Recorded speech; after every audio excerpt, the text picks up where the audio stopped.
नमस्कार साथियों, मैं पवन पारासर आपका स्वागत करता हूं, अभिनंदन करता हूं और नए जोश के साथ फिर हम संविधान को आगे बढ़ाते हैं।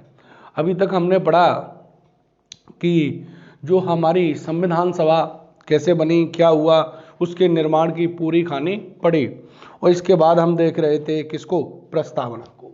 हम प्रस्तावना में पढ़ रहे थे कि प्रस्तावना को कैसे प्रस्तुत किया जाए, प्रस्तावना को कैसे लिखा जाए। अगर आप यूपीएससी या स्टेट पीएससी, आरपीएससी वगैरह कोई भी मेंस लिख रहे हो तो प्रस्तावना को कैसे लिखा जाए।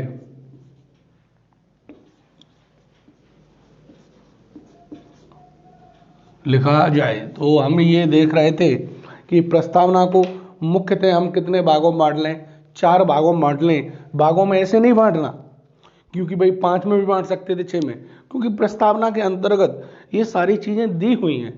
तो उसमें उद्देश्य हैं, उसमें प्रकृति है, उसमें लागू होने की तिथि है और शक्ति और सत्ता का स्रोत है। तो ऐसे तो फिर कितने में भी बांट सकते ना।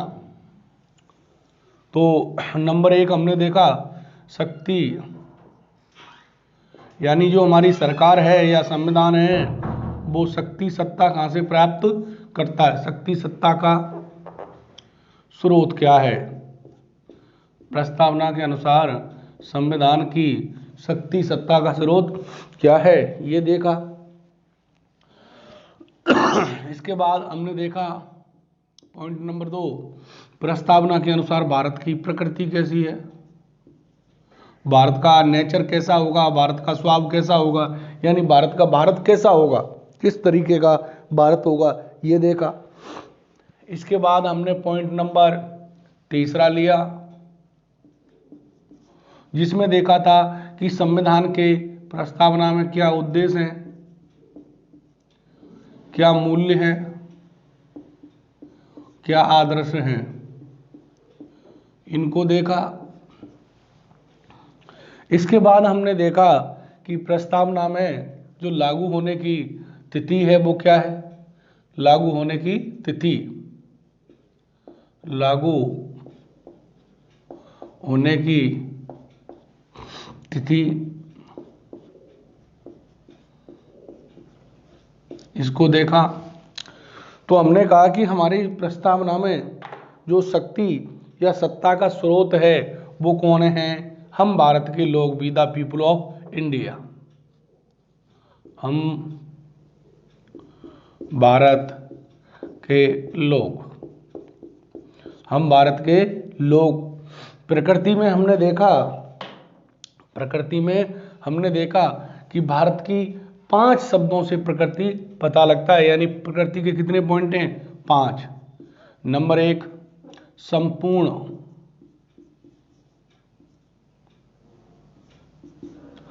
प्रभुत्व, संपन्न, जिसे क्या बोलते हैं, इंग्लिश में सोवरेन कहते हैं। क्या कहते हैं,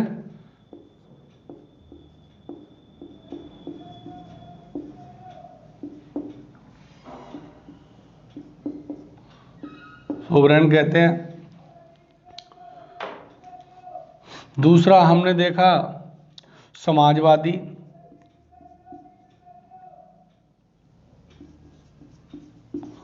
अगर इसको हम देखें तो इसको इंग्लिश में क्या कहते हैं, इसको कहते हैं सोशलिस्ट।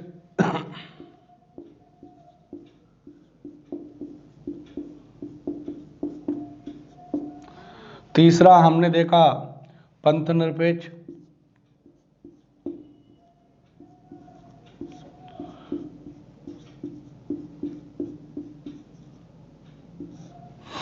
जिसको क्या इंग्लिश में कहते हैं सेकुलर। इंग्लिश वर्ड भी प्रस्तावना में जरूरी है।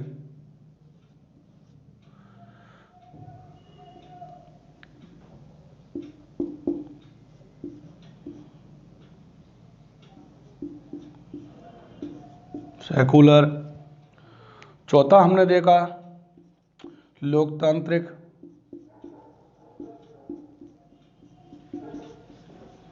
जिसको इंग्लिश में बोलते हैं डेमोक्रेटिक।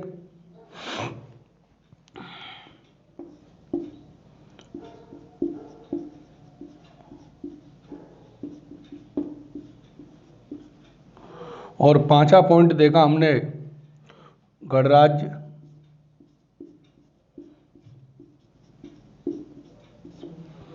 जिसे बोलते हैं रिपब्लिक।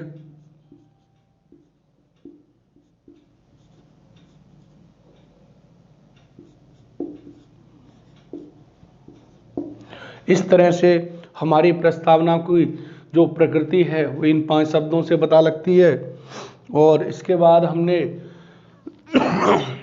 हम देखते हैं प्रस्तावना के क्या मूल्य हैं, क्या आदर्श हैं।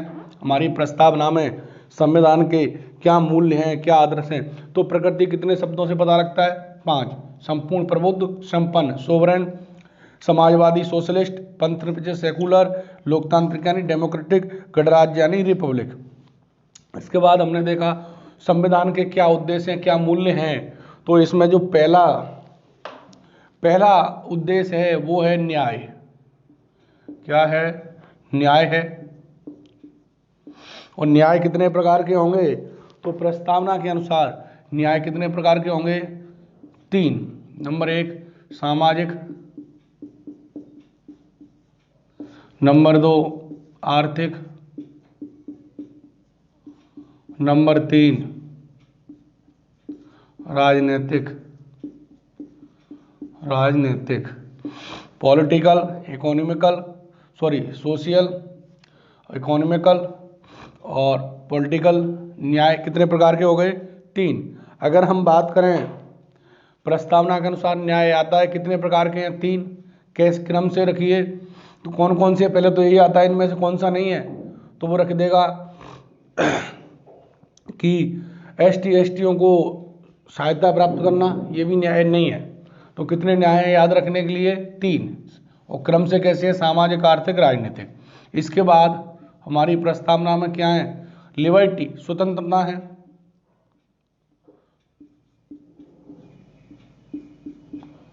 स्वतंत्रता कितने प्रकार की है? 5। तो हम इनकी बात करें कितने प्रकार की हैं? 5। और नंबर 1 विचार की,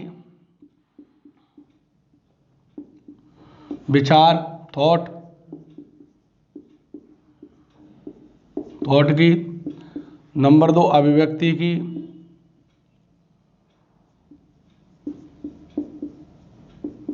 एक्सप्रेशन।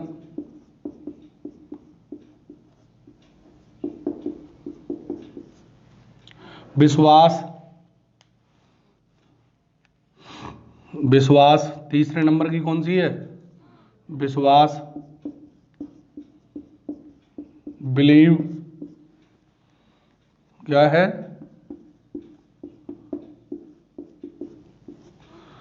धर्म।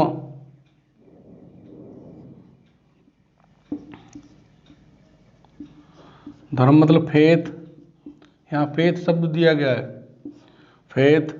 और अगली है विचार, भक्ति, विसाधन, उपासना की,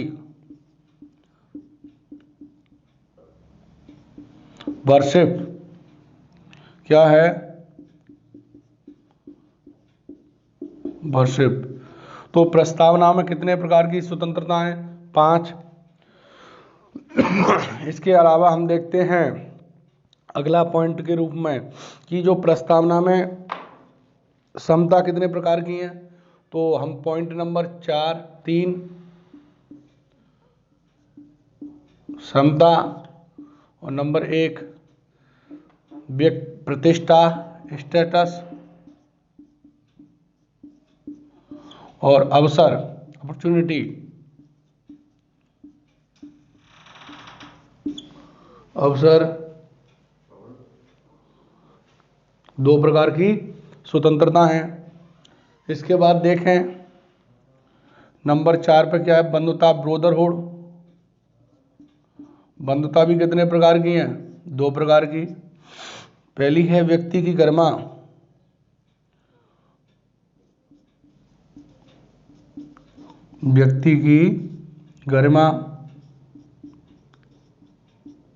और नंबर 2 है राष्ट्र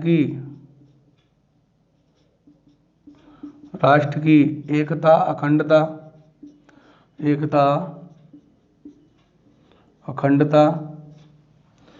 2 तरह की हमारी बंधुताएं। और इसके बाद जो लागू होने की तिथि वो क्या है? तो वो है 26 नवंबर 1949 अपने विक्रम संवत के अनुसार मिति, मार्ग, शीश, शुक्ल,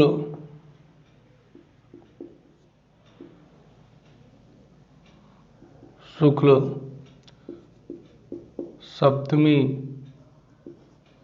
2006 विक्रम संवत। इसको बंद कर दो कोष्ठक में। एतद द्वारा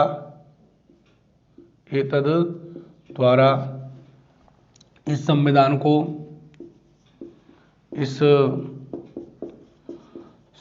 को अंगीकृत,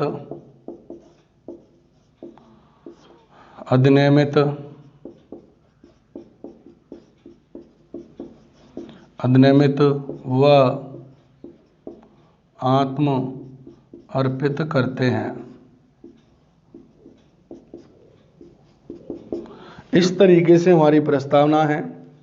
अब देखो यहाँ से कैसे कैसे सवाल बन सकते हैं, एक बार उनको देखते हैं। यानी हमारे अगर सवाल आता है कि भारत की प्रकृति प्रस्तावना में इनमें से कौन सा शब्द नहीं है, तो हमें ये 5 याद रहने चाहिए, बाकी के याद नहीं रहने चाहिए। हमें जब 5 पता है तो बाकी के निकाल सकते हो। स्वतंत्रता में कितने प्रकार के न्याय हैं? 3, सामाजिक, आर्थिक, राजनीतिक। इसके बाद स्वतंत्रता कितनी है, लिबर्टी कितनी है, ध्यान रखना। प्रस्तावना में स्वतंत्रता के लिए लिबर्टी प्रयोग किया गया है, और जबकि स्वतंत्रता जो हमारे अनुच्छेद 19 में, उनमें इनके लिए फ्रीडम शब्द का प्रयोग किया गया है। तो 5 हैं, कौन कौन सी? विचार की, अभिव्यक्ति की, विश्वास की, धर्म की, उपासना की। अब इन 5 को हमें याद रखना है, क्रम से याद रखना है, सबसे बड़ी बात है। इसके अलावा हमारे संविधान में समानता कितने प्रकार की है? प्रस्तावना में 2, प्रतिष्ठा और अवसर की। बंधुता कितने प्रकार की हैं? 2। इनको चुन चुन के पढ़ रहे हैं हम। इस तरीके से हम इनको संविधान को देख रहे थे। और इसके आगे हम चर्चा करें कि हमने देखा था कि भाई शक्ति या सत्ता का स्रोत कौन है? शक्ति या सत्ता का स्रोत कौन है? तो हमने कहा कि हमारे संविधान में हम भारत के लोग शब्दों से पता लगता है कि हमारे भारत में संप्रभु कौन है। पहली बात तो संप्रभु कौन है? तो संप्रभु कौन है? भारत की जनता है, भारत के लोग हैं। कौन है? भारत के लोग हैं, भारत की जनता है। दूसरा यानी सर्वोच्च भी कौन है? संप्रभुता किस में निवास करती है? भारत के लोगों में। ये हमें किस बात से पता लगता है? हम भारत के लोग शब्दों से पता लगता है। दूसरी बात, संविधान सभा के सदस्य ये कह रहे हैं कि इस संविधान का निर्माण जो किया है, निर्माता कौन है? भारत की जनता है। भले ही संविधान सभा के चुनाव प्रत्यक्ष रूप से नहीं हुए हों, परंतु इससे पता लगता है, वो संविधान सभा के सदस्य कह रहे हैं कि हम भारत के लोग, we the people of India, वो इसका सारा का सारा श्रेय भारत की जनता को दे रहे हैं। इसलिए इससे ये पता लगता है। देखो अब हम देखें, हम भारत के लोग, हम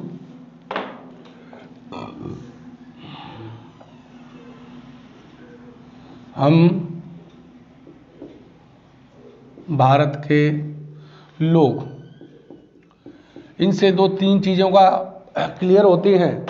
नंबर 1, हमने बताया कि ये कहते हैं कि जो अंतिम शक्ति है, यानी संविधान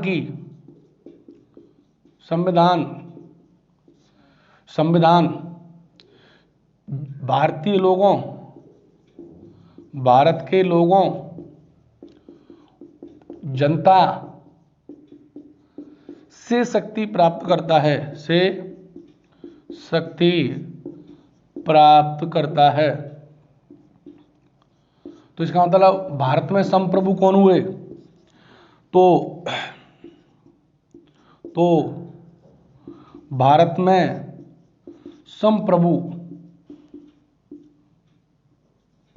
संप्रभु भारत की जनता है।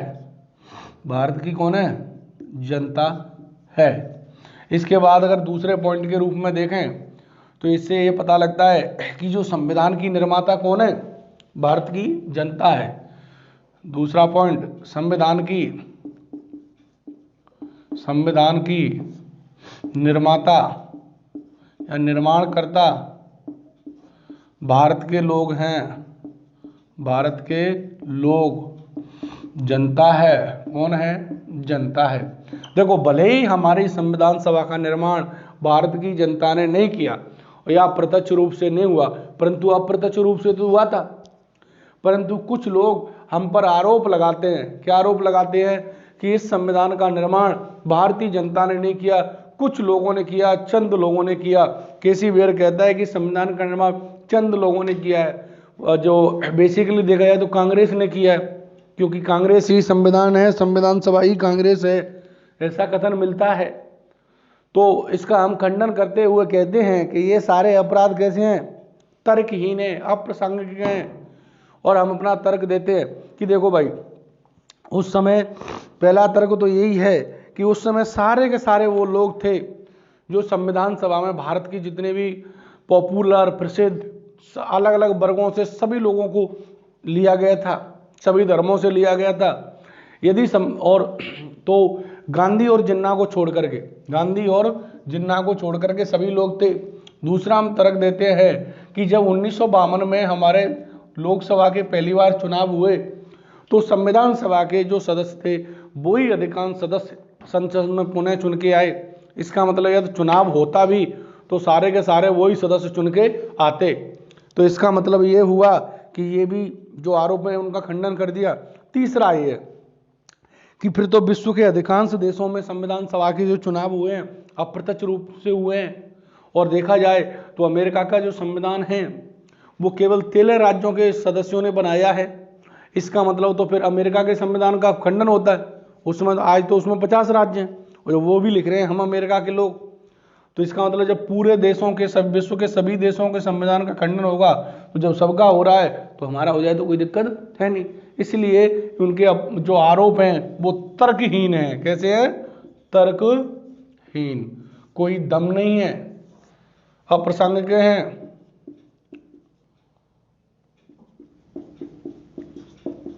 क्लियर? तो आप इस तरह से इसका खंडन कर सकते हैं। हमने ये देखा। इसके बाद हमने देखा कि भाई भारत का पहला शब्द शुरू होता है संपूर्ण, प्रबुद्ध, संपन्न।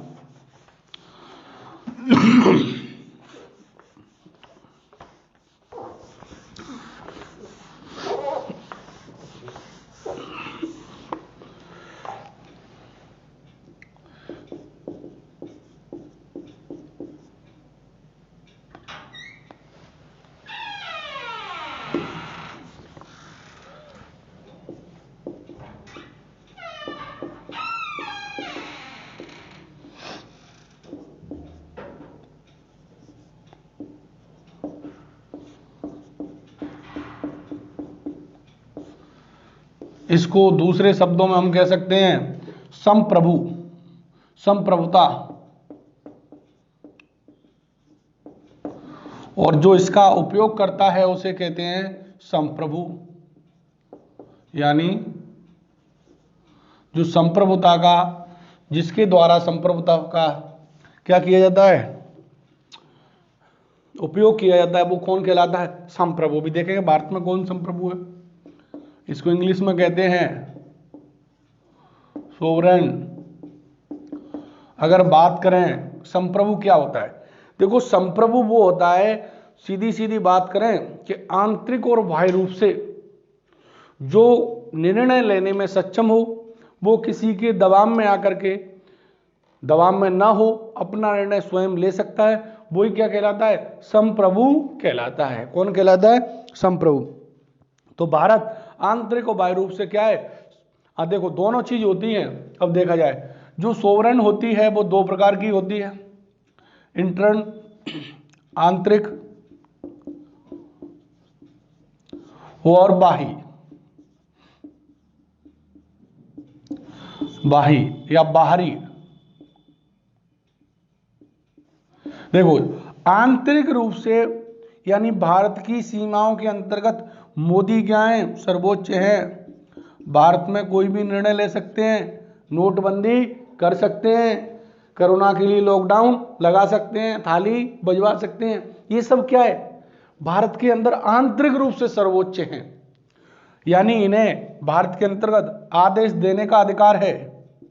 क्या देने का अधिकार है, आदेश, निर्णय लेने का अधिकार है, और उन्हें पालन करवाने की क्या प्राप्त है, शक्ति प्राप्त है। पालन कराने की अधिकार प्राप्त हो। जैसे बात करें, मोदी जी कोई भी निर्णय ले सकते हैं, इसके लिए क्या दे सकते हैं, आदेश, और अगर उसका कोई पालन नहीं करे, जब किसी व्यक्ति के पास ये तीनों चीज होती हैं, उसे ही क्या कहते हैं, संप्रभु कहते हैं। क्या कहते हैं, संप्रभु। देखो मोदी जी ने निर्णय लिया है कि मुझे आज क्या करनी है, नोटबंदी, और इसके लिए क्या दे दिया, आदेश। अब आदेश भी दे दिया, अब अगर लोग इसका पालन नहीं कर रहे हैं तो वो उन्हें दंडित करवा सकते हैं। यानी मोदी जी ने जो निर्णय लिया है उस पर कोई दबाव नहीं डाल सकता, उसे कोई प्रभावित नहीं कर सकता, उसे कहते हैं आंतरिक रूप। और बाह्य रूप से देखो, आंतरिक रूप से हम कैसे हैं, सर्वोच्च है, हमारा जो संप्रभु है वो सर्वोच्च है। परंतु कई बुकों में मिलता है कि बाह्य रूप से सर्वोच्च ना। देखो विश्व में हम कोई आदेश नहीं दे सकते, कोई निर्णय नहीं ले सकते, विश्व में हम सर्वोच्च नहीं है, परंतु विश्व में कैसे हम स्वतंत्र हैं। क्या है, स्वतंत्र हैं। क्या है, स्वतंत्र हैं। स्वतंत्र कैसे हैं साहब, यानी विश्व का कोई और देश हमारे ऊपर दबाव नहीं डाल सकता कि आप इस तरीके से निर्णय लें, आप ऐसा करें ऐसा करें, यानी हमारे कार्यों में कोई हस्तक्षेप नहीं कर सकता। संप्रभुता का मतलब यही है कि आंतरिक और बाह्य रूप से हम क्या हों, स्वतंत्र हों, अपना निर्णय लेने में क्या हों, सक्षम हों, और हम किसी के दबाव में निर्णय न लेते हों। वही क्या कहलाते हैं, संप्रभु कहलाता है। क्लियर। तो बाह्य रूप से हम क्या हैं, स्वतंत्र हैं, यानी हम विश्व के लिए कोई निर्णय नहीं दे सकते, तो विश्व के लोग हमें निर्णय नहीं देंगे, हमें निर्णय नहीं देंगे, हमें कोई आदेश नहीं देंगे कि आप ऐसा कीजिए ऐसा कीजिए। अगर देखें जैसे भारत में नाम मात्र का संप्रभु कौन है, नाम मात्र, तो नाम मात्र का ऐसा हमारा प्रेसिडेंट, राष्ट्रपति, और वास्तविक जो संप्रभु होता है वो कौन होता है, पीएम, प्रेसिडेंट, प्राइम मिनिस्टर।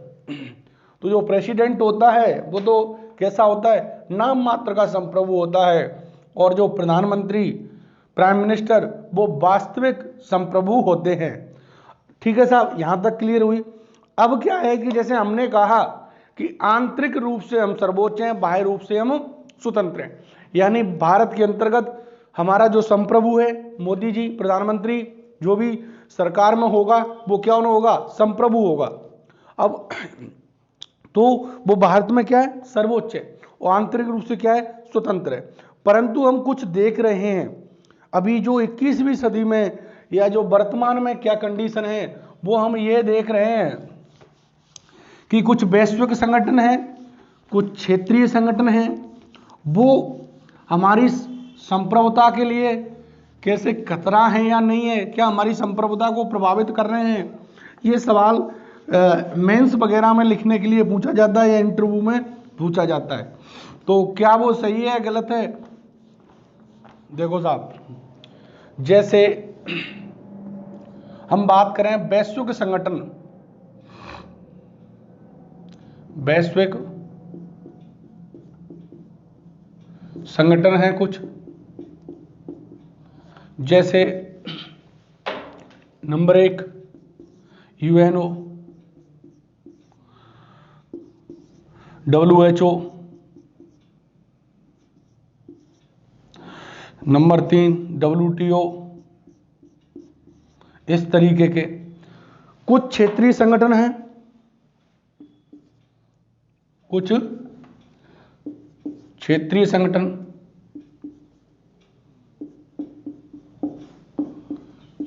संगठन हैं, जैसे आसियान,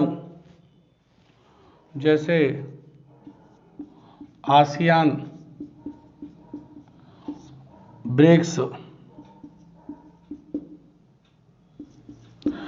जो क्षेत्रीय संगठन जैसे वैश्विक संगठन UNO, WHO, WTO, खासकर आजकल WHO को जो कोरोना चल रहा है इस वजह से ध्यान रखना है, और कुछ आसियान वगैरह, ब्रिक्स वगैरह और भी बहुत सारे क्या हैं क्षेत्रीय संगठन हैं छोटे छोटे स्तर पर।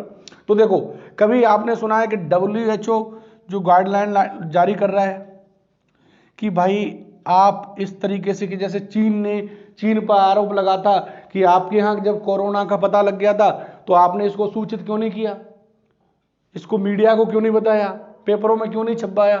तो यानी WHO दूसरे देश की संप्रभुता को क्या कर रहा है, प्रभावित कर रहा है, उसे क्या दे रहा है, निर्देश दे रहा है।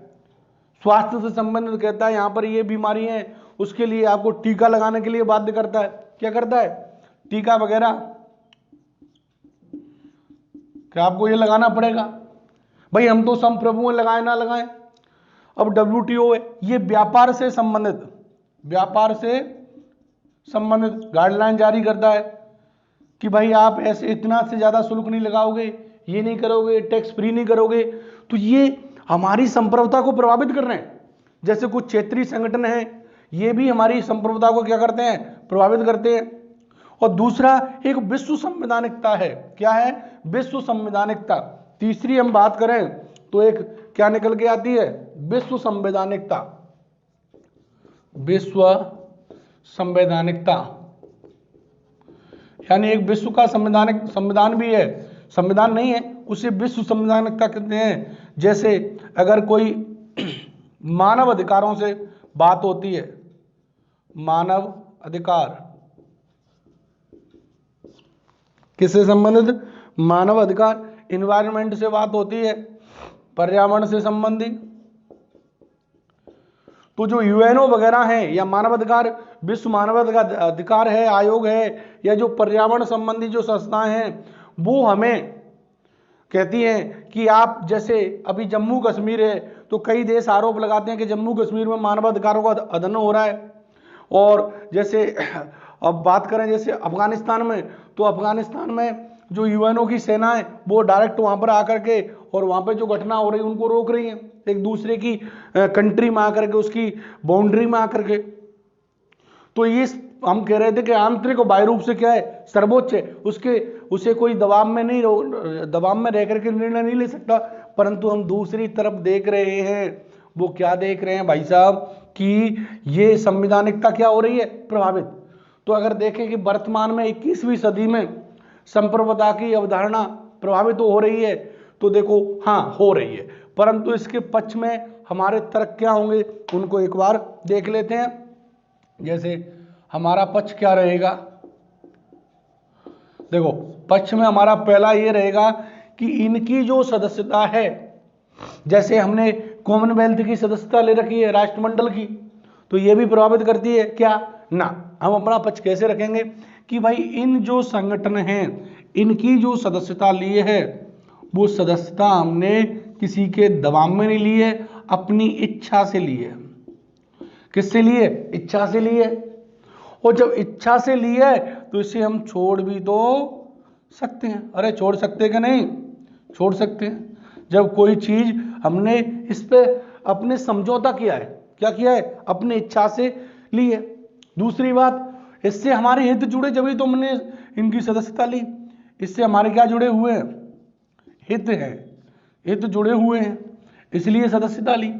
और जब इच्छा से लिए तो इसे छोड़ भी तो सकते हैं। और देखो UNO के इनके 193 सदस्य हैं, तो फिर तो इन सबकी प्रभावित होगी। भाई वर्तमान में देखें यूएनओ के विश्व के अधिकांश देश संविधान मतलब उसके सदस्य हैं। तो इसका मतलब फिर तो जब सभी की क्या होगी, इस प्रकार तो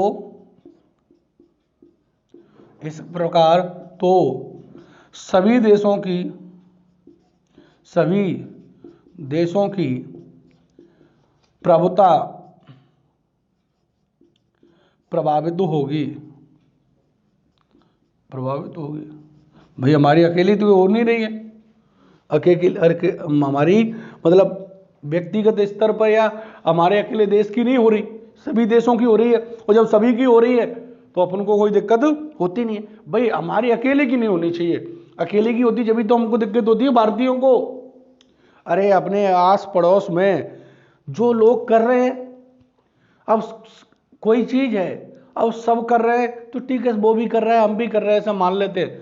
परंतु जब कोई अकेला व्यक्ति कुछ गलत काम करे तो फिर उसकी क्या करते हैं लोग, आलोचना करते हैं, पीछे चुगली करते हैं।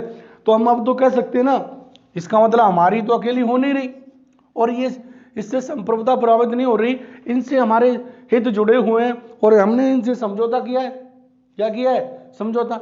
अगर दूसरे देश में ऐसा होता है तो हम कर सकते हैं। और ये विश्व कल्याण के लिए, विश्व की मानवता के लिए और वर्तमान समय के लिए, जैसे कि जो प्रथम विश्व युद्ध हुआ, द्वितीय विश्व युद्ध हुआ, तो विश्व में ऐसा मानव जाति के लिए अगला खतरा पैदा नहीं हो, इसलिए हमने एक एग्रीमेंट कर रखा है, समझौता कर रखा है कि वो सभी इसके लिए हित में सोचेंगे। तो इससे हमारी संप्रभुता प्रभावित नहीं हो रही, पूरी तरह क्या है, गलत है। इस तरीके से हम अपना पक्ष रख सकते हैं। ठीक है भाई। इसके बाद और देखो, संप्रभु वो होता है जो संप्रभुता का क्या करता है, उपयोग करता है, उपभोग करता है। वो कौन कहलाता है? संप्रभु कहलाता है। और ध्यान रखना, संप्रभुता राज्य का एक आवश्यक तत्व है। 16 के फर्स्ट ग्रेड के पेपर में पूछा गया था कि राज्य का सबसे आवश्यक तत्व कौन सा है, तो कौन सा है? संप्रभुता है। कैसे अभी बताएंगे, पहले तो यही नहीं पता राज्य क्या होता है।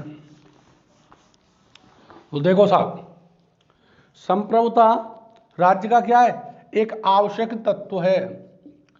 संप्रभुता राज्य का एक आवश्यक तत्व है, एक आवश्यक तत्व है। अब ये सर क्या ना, कई सोच रहे होंगे भाई तत्व क्या होता है, अभी तो हम पॉलिटी पढ़ रहे थे और ये साइंस कहाँ से आ गई। देखो तत्व क्या है? आवश्यक, नेसेसरी है बहुत ज्यादा, ये नहीं है तो राज्य नहीं है। और देखो राज्य का मतलब आप किसी यूपीएमपी से मत निकालना। राज्य का मतलब यहाँ जो पॉलिटी में प्रयोग होता है, जैसे आप मूल अधिकार पढ़ोगे वहां बार बार राज्य पढ़ोगे, राज्य ये नहीं करेगा, राज्य ये नहीं करेगा, तो उस राज्य की भी परिभाषा देखेंगे, अभी नहीं देख रहे यहाँ। तो राज्य का मतलब क्या होता है? देश से होता है। क्या होता है? देश से लगाया जाता है। किससे? देश से। तो देखो राज्य के जो आवश्यक तत्व हैं, जब तक वो तत्व नहीं होंगे तो वो राज्य नहीं कहला जाएगा। तो वो कौन कौन से हैं एक बार देखते हैं। राज्य के आवश्यक तत्व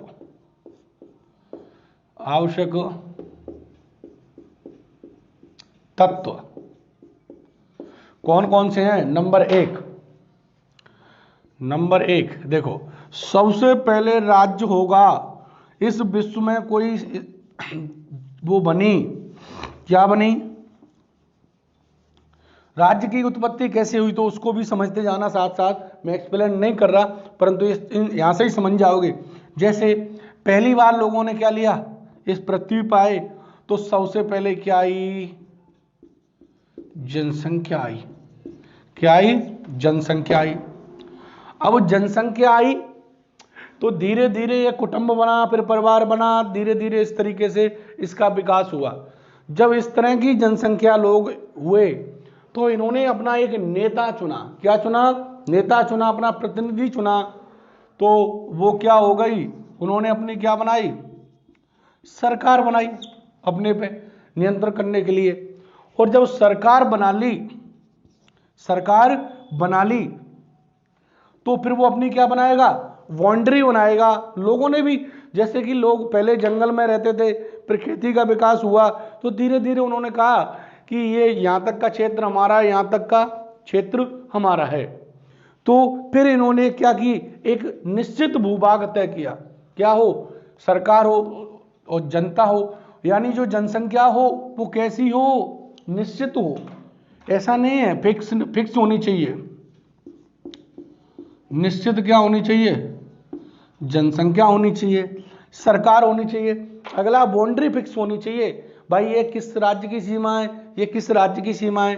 तो अगला क्या नहीं होना चाहिए, अगला है निश्चित सीमा हो,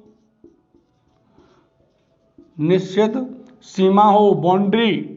सीमा किसी लड़की का नाम नहीं है, सीमा का मतलब क्या है, बाउंड्री।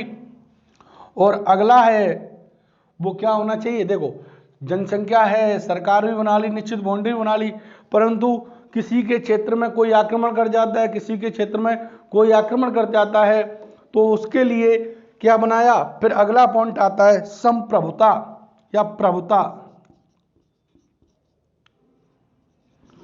संप्रभुता, देखो जब तक संप्रभुता नहीं होगा तो इन तीनों का कोई मतलब नहीं है। जनसंख्या भी हो, सरकार भी हो और निश्चित सीमा भी हो, परंतु उसकी सीमा में कोई भी घुस रहा है, कोई भी आ रहा है, कोई भी कुछ भी कर रहा है, तो वो राज्य नहीं कहलाएगा।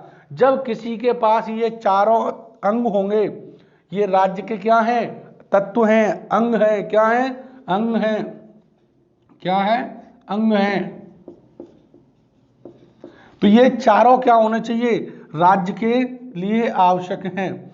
जैसे बात करें 1947 से पहले भारत में जनसंख्या थी क्या, अरे भाई थी। सरकार थी क्या, अरे सरकार थी। क्या निश्चित बाउंड्री थी, ये भी थी। परंतु ये संप्रभुता थी ना, ये अंग्रेज हरामियों के पास थी। किनके पास थी, अंग्रेजों के पास थी। यानी अंतिम निर्णय कौन लेते थे, अंग्रेजी लेते थे कि भारत में क्या चलाना है, क्या करना है, कैसे क्या करना है। ये अंतिम निर्णय किसके पास था, यानी प्रभुसत्ता किसके पास थी, अंग्रेजों के पास थी। इसलिए उस समय हम राज्य नहीं थे। भारत संपूर्ण प्रभुत्व संपन्न राज्य कब बना, 26 जनवरी 1950 को। ध्यान रखना, 15 अगस्त 1947 को नहीं बना था। उस समय भी हमारा जो शासन व्यवस्था कुछ अंग्रेजों के प्रावधानों के तहत चल रही थी। तो भारत संपूर्ण प्रभुत्व संपन्न, कभी 15 अगस्त मत लगा देना, संपन्न 26 जनवरी 1950 को बना। अब देखो हमने देखे राज्य के चार आवश्यक तत्व।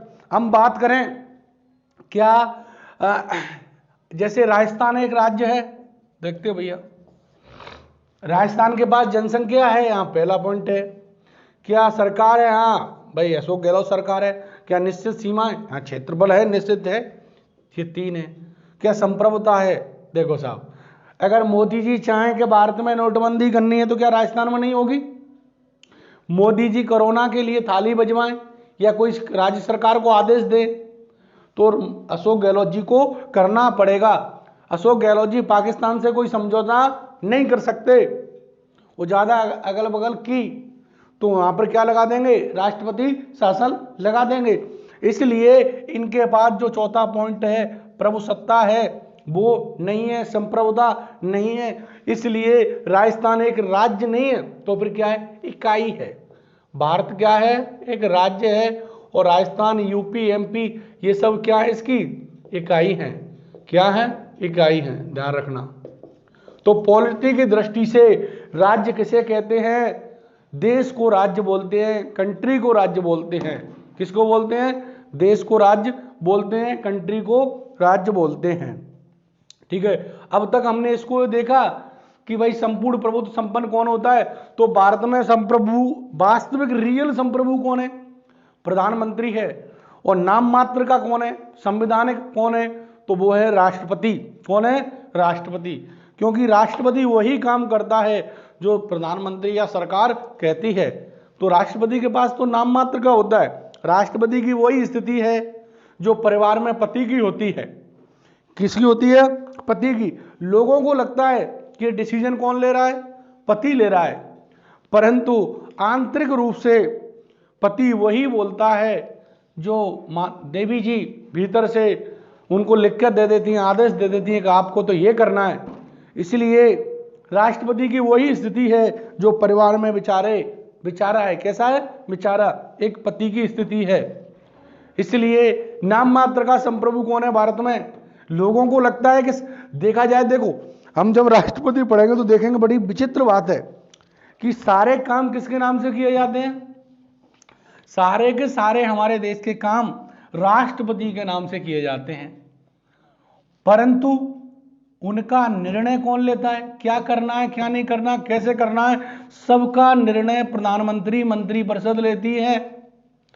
परंतु किसके नाम से लिखित में होता है? राष्ट्रपति के नाम से। तो परिवार में भी दोस्तों यही होता है कि वो नाम से तो किसके तो हो रहा है? पति के से, परंतु वो सारे के सारे डिसीजन कौन ले रही हैं? हमारी माता जी देवी जी ले रही हैं, इसलिए पत्नियां ले रही हैं। इसलिए राष्ट्रपति की वही स्थिति है एक फैमिली में। किसकी स्थिति है? पति की स्थिति है। इसलिए हमने प्रभुसत्ता को देखा, तो हमने ये भी देखा क्या होती है प्रभुसत्ता। तो कम से कम शब्दों में, शॉर्ट शब्दों में यही निष्कर्ष में बता सकते हो कि जो अपना निर्णय लेने में सक्षम हो, वो आंतरिक और बाह्य रूप से किसी के दबाव में नहीं हो, और वो आदेश निर्णय लेने, आदेश देने और पालन करवाने की क्या रखता हो? शक्ति रखता हो। उसे ही क्या कहते हैं? संप्रभुता कहते हैं। और देखो आपने 11th 12th जब भी कभी पढ़ा होगा तो एक पढ़ा होगा शक्ति और एक पढ़ा होगा सत्ता और एक पढ़ा होगा वैधता। क्या पढ़ा होगा? 3 चीज पढ़ी होंगी। शक्ति इसी से संबंधित है, सत्ता और वैधता। वैधता, ये वैधता क्या है? देखो शक्ति का मतलब है उसके पार क्या क्या हो? पावर। सत्ता का मतलब अथॉरिटी, और वैधता का मतलब है लेजिलिटी। देखो पावर का मतलब है उसके पास क्या हो? शक्ति। जैसे मान के चलो एक व्यक्ति है ए। कौन है? ए व्यक्ति है, उसके पास क्या है? खूब सारी शक्ति है, शक्तिशाली है, खूब ताकत है, और वो समाज में कोई इंसान गलत काम करता है, चोरी डकैती करता है, उनको पकड़ता है और पीटता है। इसके पास ये क्या है? ताकत है, उससे शारीरिक रूप से मजबूत है, परंतु इसके पास शक्ति तो है, सत्ता नहीं है। परंतु ये मान के चलो ये व्यक्ति आईपीएस बन गया। क्या बन गया? आईपीएस बन गया। अब इसे क्या प्राप्त हो गई? वैधता प्राप्त हो गई, कानूनी मान्यता प्राप्त हो गई। क्या प्राप्त हो गई? कानूनी मान्यता प्राप्त हो गई, क्योंकि इसको अधिकार मिल गया। अब इसके पास शक्ति तो थी, परंतु उसे वैधता मिलते ही अब ये क्या हो गई? इसके पास अथॉरिटी आ गई, सत्ता आ गई। तो जब हम कह सकते हैं जब शक्ति किसी का नाम नहीं है, जब शक्ति को क्या मिल जाती है? वैधता प्राप्त हो जाती है, कानूनी मान्यता मिल जाती है, हम ऐसे कह सकते हैं। सत्ता शक्ति में क्या अंतर है? जब शक्ति को वैधता या इसे कहें कानूनी मान्यता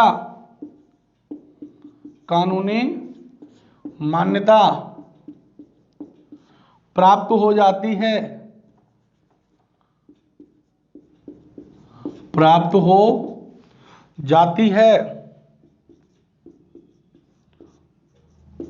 तो वह सत्ता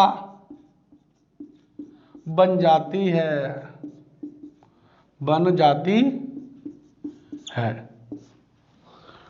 मैं यहां पर नहीं बता सकता और इसकी अच्छे से एक्सप्लेन कर सकता हूं मैं ना।